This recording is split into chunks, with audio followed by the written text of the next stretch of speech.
علامہ غلام محمد صاحب میں نے آیت پڑھ دی ہے, آپ ٹرانسلیشن شروع کریں. ابھی نہیں پڑھنا, ابھی یہ چپ بیٹھے ہوئے سارے. چلیں شروع کریں جی. اور یاد کرو محبوب. نہیں مزہ آیا. محبوب آپ کو یاد ہے نا کیا جب اللہ تعالیٰ نے پیغمبروں سے ان کا عہد لیا, اللہ نے سارے نبیوں کو عالم ارواح میں اکٹھا کر کے ایک وعدہ لیا تھا, آپ کو یاد ہے نا.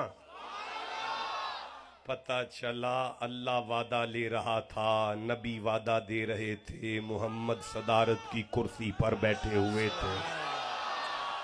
اسی کو کہتے ہیں خدا خود میر مجلس بود, اندر لا مکان خسرو محمد شم محفل بود, شب جائے کہ من بودم محمد. آپ کو یاد ہے؟ سبحان اللہ. آپ سبحان اللہ نہیں کہہ سکتے, آپ صرف آگے ہمیں ترجمہ دیں. اچھا کیا وعدہ ہوا؟ اٹینشن پلیز, کیا وعدہ ہوا تھا؟ جو میں تم کو کتاب اور حکمت دوں. لما آتیتکم من کتاب و حکمہ, میں نے نبیوں سے کہا تھا میں تمہیں نبوتیں دوں گا, کتابیں دوں گا, حکمتیں دوں گا, لیکن جب تمہارا زمانہ نبوت گزر جائے گا ثم تو پھر جاءکم رسول. جناب پھر وہ رسول. لما آتیتکم من کتاب و حکمہ سے پڑھیں, دوبارہ ترجمہ پڑھیں, مائک اوپر کرے تھوڑا سا جی. اور یاد کرو جب اللہ تعالیٰ کے پیغمبروں میں سے ان کا عہد لیا.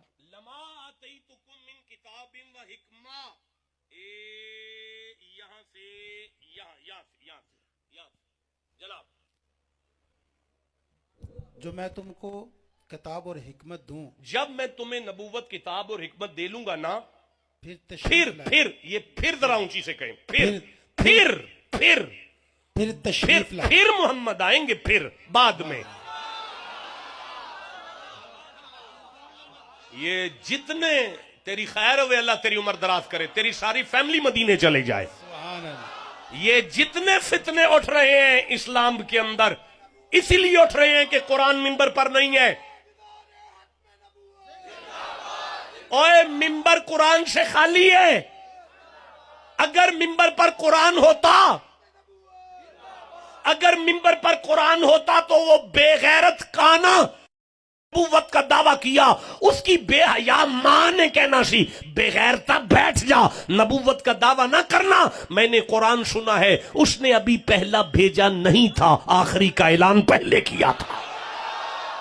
آقا یہ وطن تیری امانت, میرا یہ وطن تیری امانت, اور ہے میری نظر کی راحت. میں وہ آنکھ پھوڑ دوں گا جو اٹھے گی خاص